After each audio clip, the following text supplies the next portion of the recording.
And some of those students that are admitted to those top colleges will be paying those rising tuition costs. I spoke to Managing Director of Fitch Ratings, Micheal Dean, and asked him how this is impacting the overall economy. Well, to the extent students or graduates are financing that education with loans, it's not great for the economy. Some of that money could come out of the economy, and we're finding that consumer behavior after students do graduate changes, and that they're putting off, at least anecdotally we're hearing this, that they're putting off some big ticket purchases early on in their careers, like cars, and even delaying house purchases. Yeah, I mean, it kind of makes sense, right? Because if the numbers I have are upwards of $1 trillion in college debt, you come out, you're loaded up with debt, you're probably not going to go buy a new house, you're probably going to get paid a job that you wish you were getting paid more of, but the reality is you're not going to get paid as much as you think, so you have less income than you wanted to, and you probably have more expenses than you want to, and ultimately, as you say, from a consumer standpoint, this is not good. I mean, but is it historic in any way? Is it any different than from when we graduated from college? Well, I think to the extent there's the loan growth has outpaced even the tuition growth. So I think there are fewer loans from around the time when we graduated than there are now. So that's changed. There are a lot more financing options available. There's also a lot more grants, and that's what's helping drive up the tuition costs overall.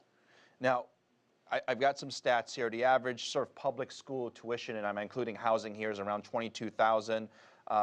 Private college is $45,000. If you take one of the top schools like Harvard, it's around $60,000 a year. So the numbers obviously add up if you go to school for 4 or 5 years.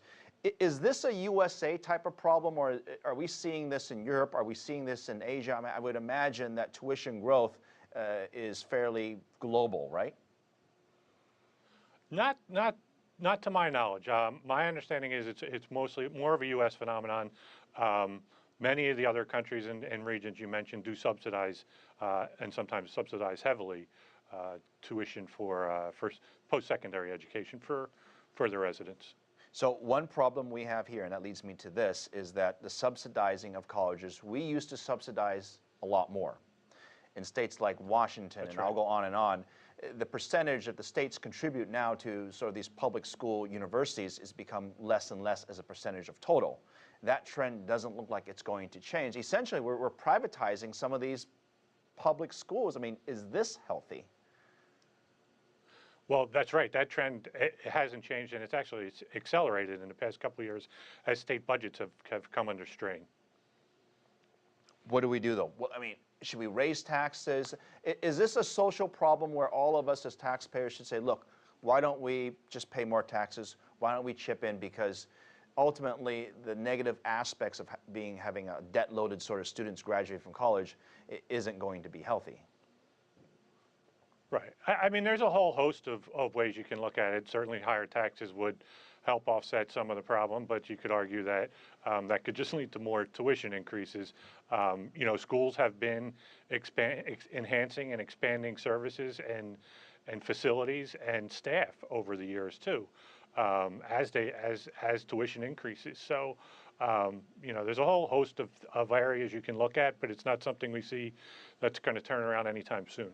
You look at the alternatives for students. In fact, there's a number of articles about whether it's not worth it to go to college, and I suppose it depends, number one, what college you go to and what you decide to do with yourself after college. But I mean, I'll ask you the question, is there a point that we're going to reach where tuition becomes so high that people start saying, look, it's not worth it for me. I'm just not going to go to college. I'm going to go do something else instead?